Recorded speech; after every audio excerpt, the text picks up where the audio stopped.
while she was in college in her freshman year, she came down with mono, and she was, this tired and all this that went with it, as most teenagers seem to get. I never did, but Judy did anyway, and, I can remember Harold and I went up to see her, and in those days, they wouldn't let men on the floor of her dorm. They were nowadays, it's all co-ed everything, but here they wouldn't let her father come up to see her. Anyway, so I would go up to see her and sit with her for a while, and then I'd go down and tell Harold everything, and then I'd go back up, and she'd cry and say, "I don't wanna have to come home now, I wanna be able to stay here." So but she got over it very quickly and was okay with it. But I can remember that about, she was so upset, and as I said, they wouldn't let Harold up to see her. Well, you see how different it is now, they have co-ed dorms.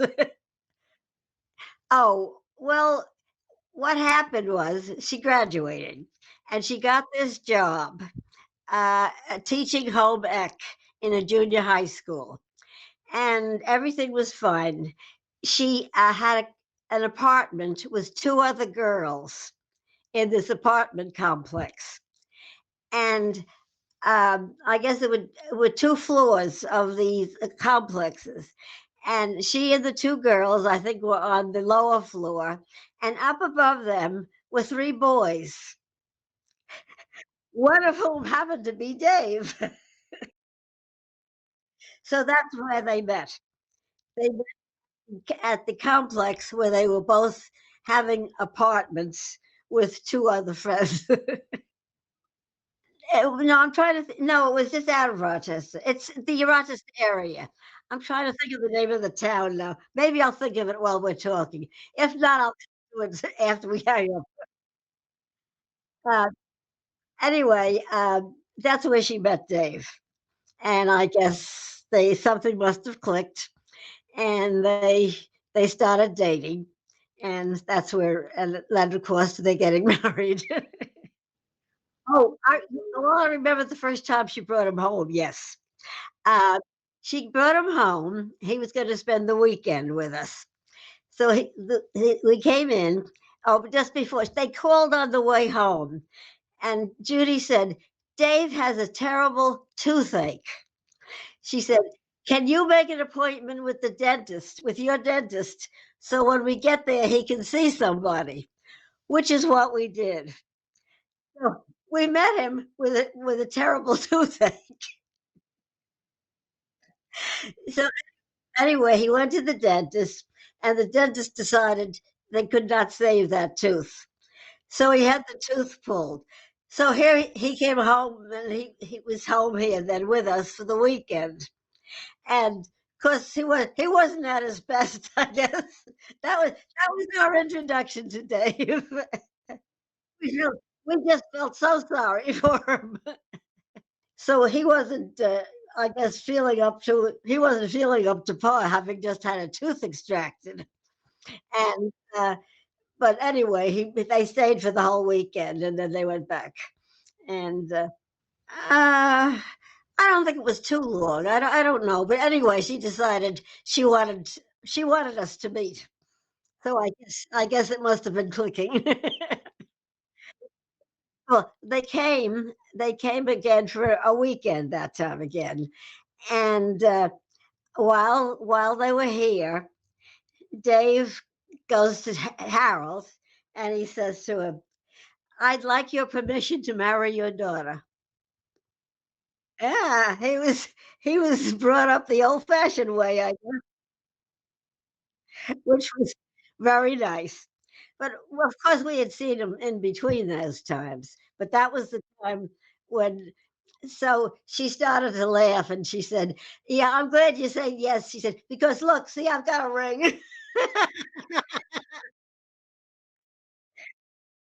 Just between Harold and I were there, just between us, and Judy. I guess Judy and Dave and Harold and no, there were other people there, but Anyway, that was funny. But, it was very sweet of him, though. He was very nice. He was brought up well, see? But they were both working.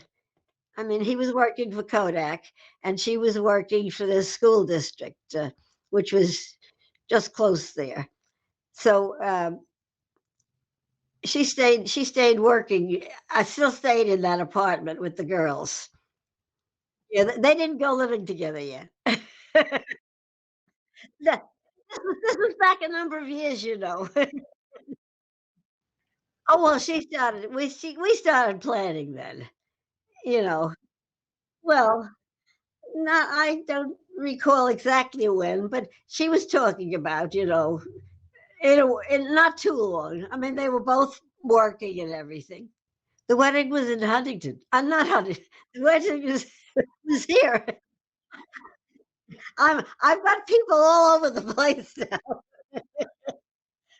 No, the wedding was here in Sayville, in the church that she had grew up in and was baptized in and all. So that was, you know, so it was here in Sayville, the wedding. Oh, lots.